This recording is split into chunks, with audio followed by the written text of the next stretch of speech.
The Babysitter's Club is one of the best-selling book series of all time, having sold 172 million books as of 2014. The series is about a group of middle school girls who run a babysitting business. They are the best friends you'll ever have. The series is targeted towards girls, not middle schoolers though, more younger girls. There's a lot to talk about with this series. I will start at the beginning.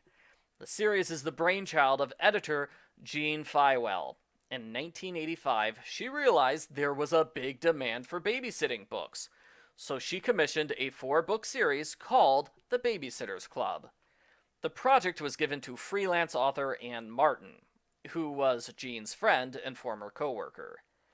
Martin spent over a year writing the first 4 books. They are good books. For me, the best elements of these books are the emotional moments and the characters.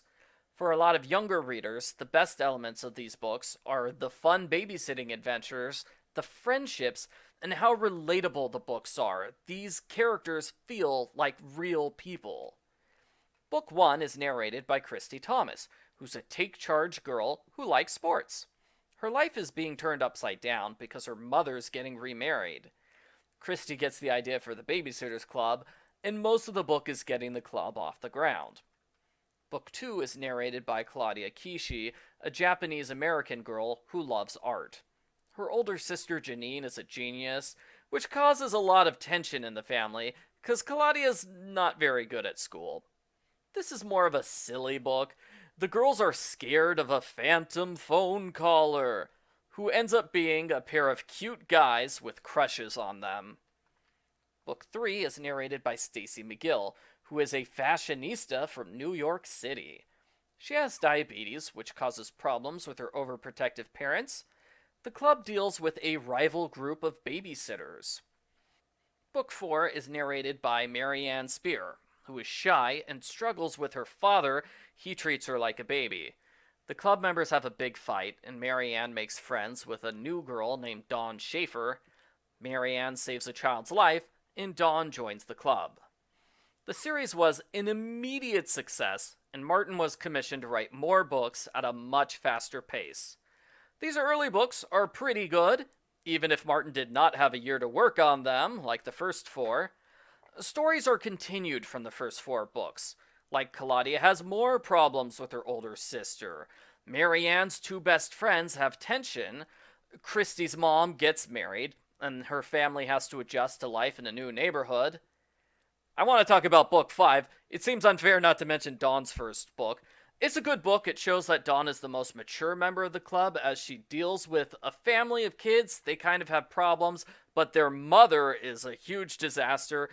Dawn is a relaxed California girl, but as the series continues, she morphs into this hyper-obsessive vegetarian who's always yelling about the environment, and I definitely liked her better here at the start of the series.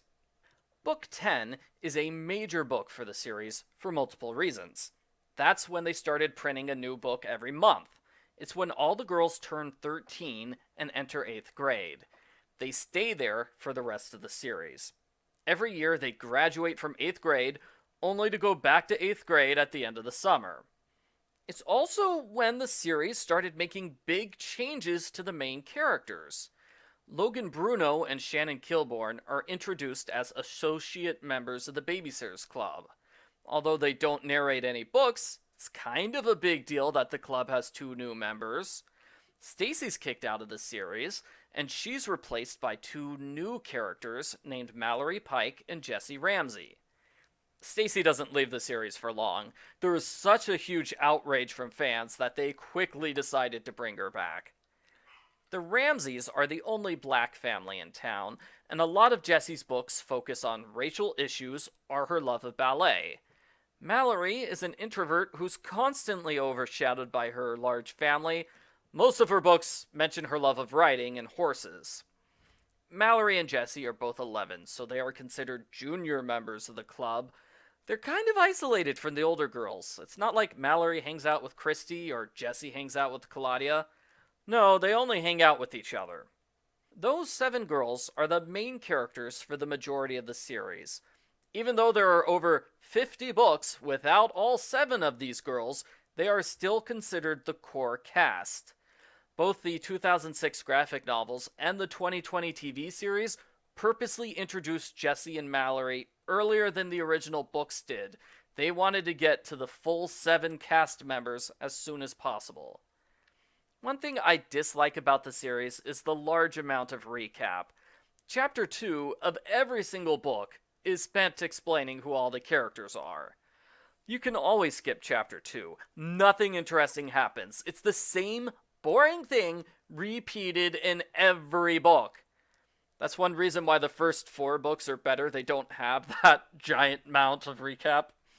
I always secretly disliked it whenever something important happened in the series, like when Stacy's parents got divorced, or when Mary Ann's dad married Dawn's mom.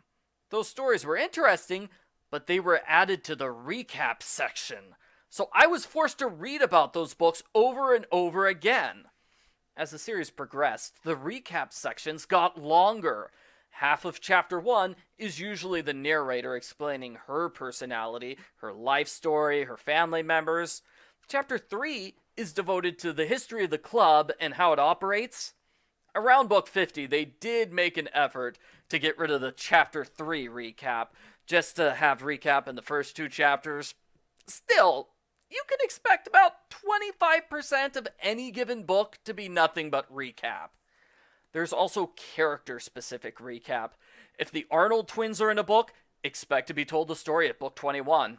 If Cookie Mason appears, expect to hear what happened in book 17. The biggest offender is the Pike family, which tends to appear in every book. Since they have so many kids, it takes about half a chapter to explain who everyone is. Early on in the series, every book has at least 4 chapters of babysitting adventures. They're usually self-contained stories that don't affect the main plot. As the series continued, it switched to having babysitting subplots, which are usually 3 to 5 chapter stories that focus on a particular kid. I liked this change. I would rather read a 4-chapter story than 4 unrelated 1-chapter stories. Very often, the babysitting subplot would mirror the main storyline. Like, Jackie Radowski has a bossy babysitter. In the same book, Jessie has a bossy aunt. Sometimes babysitting is the main story, and you can usually identify those books because they have a kid on the cover. There are several stories and ideas that got reused over and over again throughout the series. These include special episode books, which deal with a serious topic like death, divorce, or disabilities. Hobby books, where the narrator gets a new hobby. Club fight books, where the club members fight with each other. Similarly, there are several prank war books. A book where it looks like the narrator might be forced to quit the club. Holiday books. Christmas and Halloween were the most common ones. A book with romance or love drama. Stories about middle school, usually something happens with the teachers or the other students. Mysteries. Most of the mystery books had a scary story element to them.